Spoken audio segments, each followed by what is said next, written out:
Well, the big development today on the COVID-19 lockdown is that the Home Ministry, as you probably know by now, has issued fresh guidelines for lockdown 2.0. That is the next 18 days, allowing certain sectors to function from the April the 20th in order to ease public hardship in the wake of the outbreak.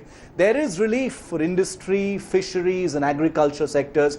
All industries operating in rural areas will be open. The centre has also said that all agricultural and horticultural activities will remain fully functional. Meanwhile, limited construction activities are also going to be allowed from April 20th. Trucks carrying goods will be allowed to ply. E-commerce activities will also resume. However, air, rail and intrastate travel remain suspended until at least the 3rd of May. Social, political, sports and cultural gatherings are banned. All religious places are also strictly shut, no exceptions.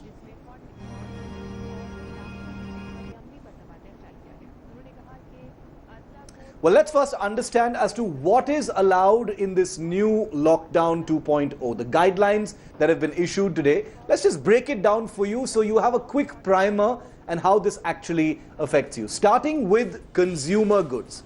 Shops with food supplies, groceries will continue to remain open. The delivery of food, groceries from e-commerce websites will be allowed across the board from April the 20th. The supply chain of essential goods will also happen.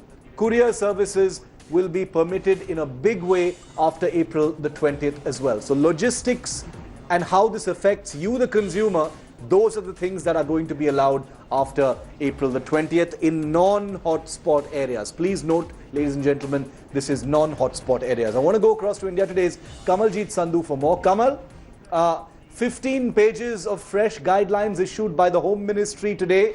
Things might be eased off a little bit, very, very sector specific, keeping the economy and public welfare in mind post April the 20th.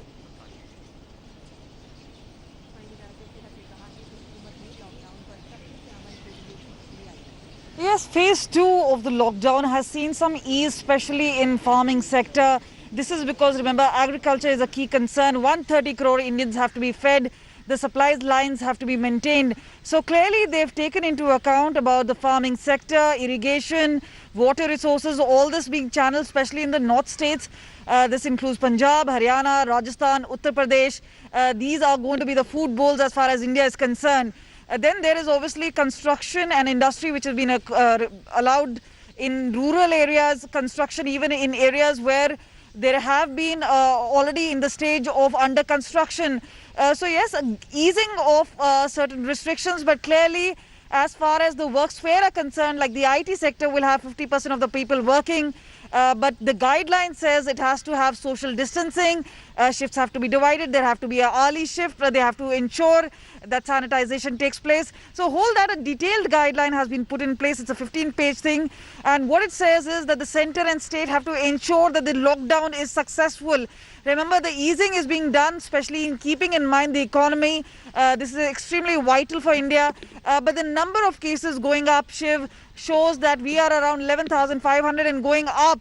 That itself is a concern. But clearly the pre-existing guidelines, which was of the lockdown 1, is spilling over to the 2 as well.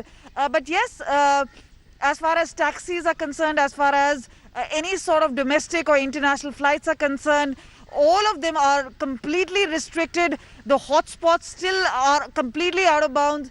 But yes, nitty-gritties. But again, we've seen issues like Mumbai and Surat and areas. The migrant issue remains one of the key concern. People wanting to go back. That has been a major cause of concern. But the lockdown needs to be enforced. That is loud and clear as far as the guideline is concerned.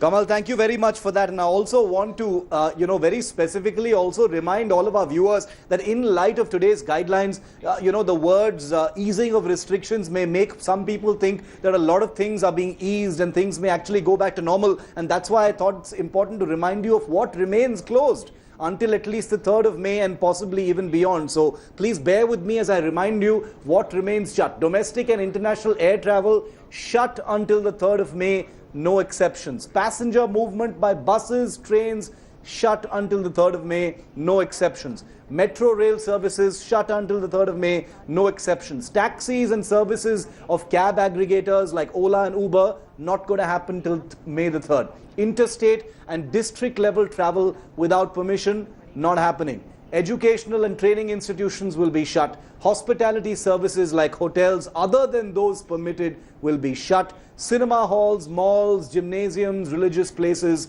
social, political, sports, cultural gatherings, all of those are completely shut, no exceptions, no permissions will be given for them. The sale of liquor, gutka, tobacco is also banned until the 3rd of May. All of this will be reviewed only at that time.